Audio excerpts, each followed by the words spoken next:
If you're a service provider who wants to build a business helping people make really big changes in their lives, you might have thought about having a high-ticket offering. In today's video, I want to talk to you about what should be in your high-ticket offering and what shouldn't be in there. I'm Lori Reeves, founder and CEO of Brand Strength. I help service providers offer unbeatable value, effectively communicate that value to draw in their target audience, and deliver on their promises.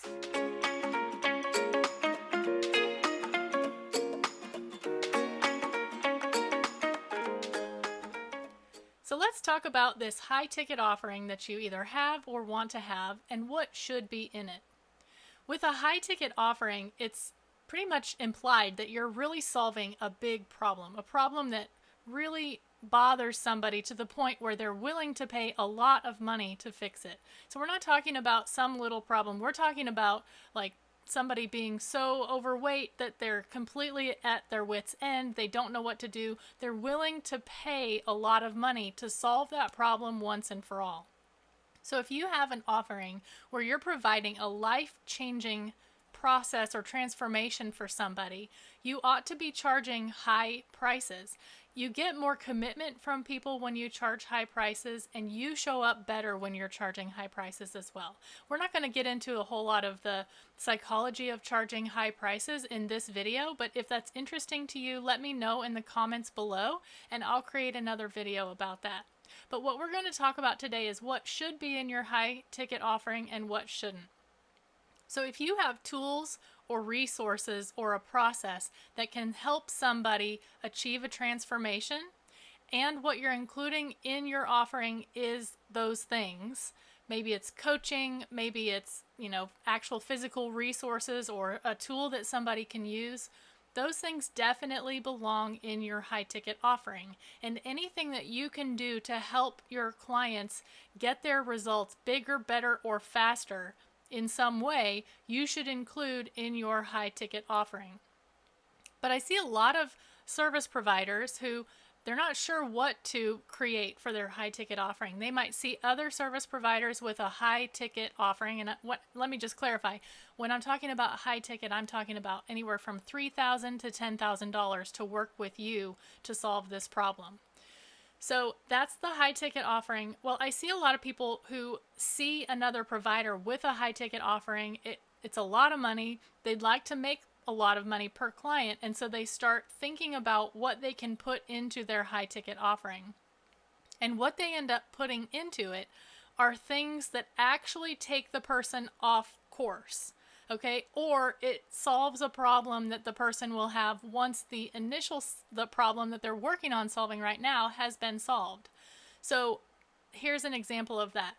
If, again, going back to the weight loss example, if you help people lose weight, once they have made the full transformation that you're promising that they'll make, maybe it's losing 50 pounds, 100 pounds, whatever it is, they've crossed over, they've made that transformation. Well, what problems exist now that they've done that? First of all, the way their clothes fit, right? Like their clothes don't fit, their body looks different, so they have the problem of knowing how to dress a body that's a different size or shape. They also probably have a problem of knowing how to keep the weight off now that they've lost it. Maybe they have a problem of knowing what kinds of exercises they should do to maintain that weight loss.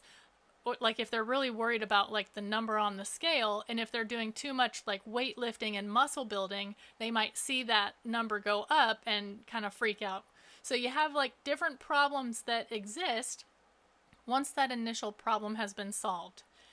If you are presenting that information to somebody while they're still trying to achieve the transformation that you're promising at the beginning, it's not going to help them make it to that final transformation that you're promising, right? So actually, it's distracting them, taking their mind off of the work that they need to be doing right now to make it to that initial big transformation that you're promising. And that in turn is actually lowering the value of the offering you are providing. Okay, is this making sense? If whatever you're including in your offering helps your client achieve the transformation that you're promising in your offering, then it belongs in the offering.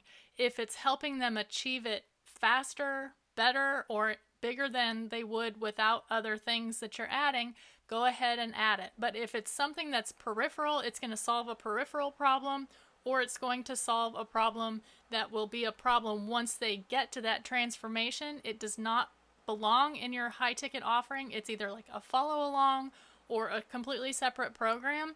And if it can derail them from making progress on the one promise that you are making to them in the program that you are offering them, it is taking away from the value and not adding to it. Okay, so we're also not going to go into how you price offerings. Again, if that's something that you're interested in, leave a comment below and let me know so that I can make a video on that. But today I just wanted to make sure that if you have a high ticket offering, or if you're thinking about creating one, that you're not like trying to just shove it full of a bunch of stuff so that it appears more valuable. The value is in the result, not in all the stuff that someone is getting.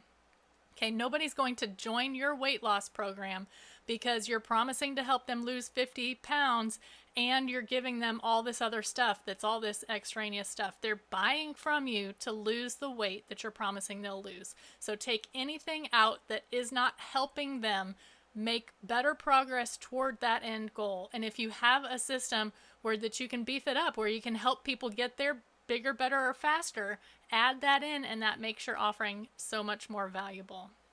I hope this was helpful for you. Give it a like if you liked it. Subscribe to my channel. Post a comment below. Let me know what you like about it, or if you'd like me to talk about something else. I do a weekly video, so I always love getting suggestions from my audience. So let me know if there's something else you want me to discuss, and I'll talk to you again next week.